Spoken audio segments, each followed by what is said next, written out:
लखीमपुर खीरी से एक बहुत हैरान कर देने वाली वारदात सामने आई है। यहाँ पर थाना नीमगांव इलाके में 18 साल की लड़की के साथ दुष्कर्म के बाद उसका मर्डर कर दिया गया, उसकी हत्या कर दी गई थी, जिसमें यह खुलासा हुआ कि आरोपी दिलशाद ने ही मोहब्बत में शादी की खातिर लड़की की हत्या कर दी। असल में मोहम्मद दिलशाद लव जिहाद करना चाहता था।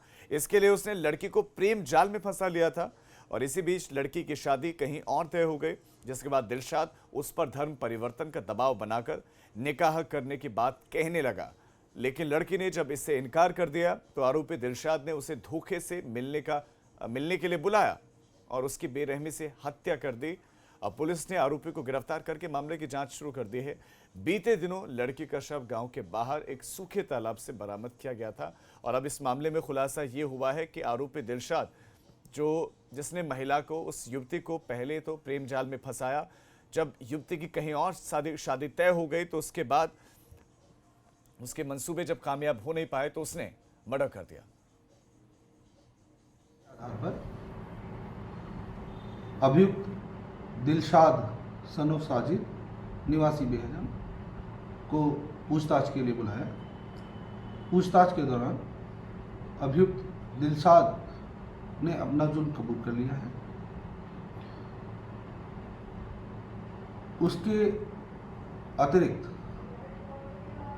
जो वैज्ञानिक साक्ष्य हैं, जैसे फिंगरप्रिंट्स, रक्त रंजित कपड़े, सीसीटीवी फुटेज, मोबाइल की सीडीआर, इनसे भी अभियुक्त दिलशाद की जो स्वीकारोक्ति है उसकी पुष्टि होती है।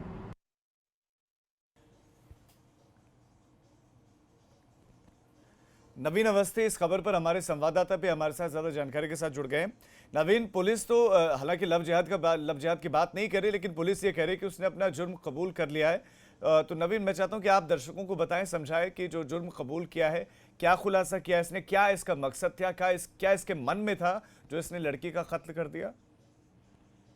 जी बिल्कुल, आपको बता दें, ये कई महीने से, जैसा कि यहाँ पर मामला माहौल गर्म होते देख आईजी लखनऊ परिक्षेत्र की लक्ष्मी सिंह भी कल आ गई थी और मौके पर पहुंच के जांच पड़ताल की थी और जल्दी से जल्दी खुलासा करने का प्रयास किया जा रहा था, जिसके चलते दिलशाद जो दर्जी है, बहजम का रहने वाला है, उसको गिरफ्तार कर लिया गया। उससे पूछताछ में खुलासा हुआ कि इसने एक दिन पहले, जो मर्डर होने से एक दिन पहले, करीब 14 बार इससे मोबाइल पर बात की थी। इसी आधार को लेकर पुलिस ने इसको गिरफ्तार किया था और उसने, जो एसपी ने बताया कि लगभग कई महीनों से इनके प्रेम संबंध थे और मित्रता थी, शादी करना चाहते थे, लेकिन परिजनों ने दूसरी हरदोई जिले से शादी तय कर दी थी, जिससे प्रेमी नाराज हो गया और उसी को लेके और 2 दिन पहले जब वहां बेहजम लड़की गई, उसके साथ पीछा किया गया, जो कि सीसीटीवी कैमरे में भी फुटेज में सामने आया कि लड़की वहां से निकल रही है।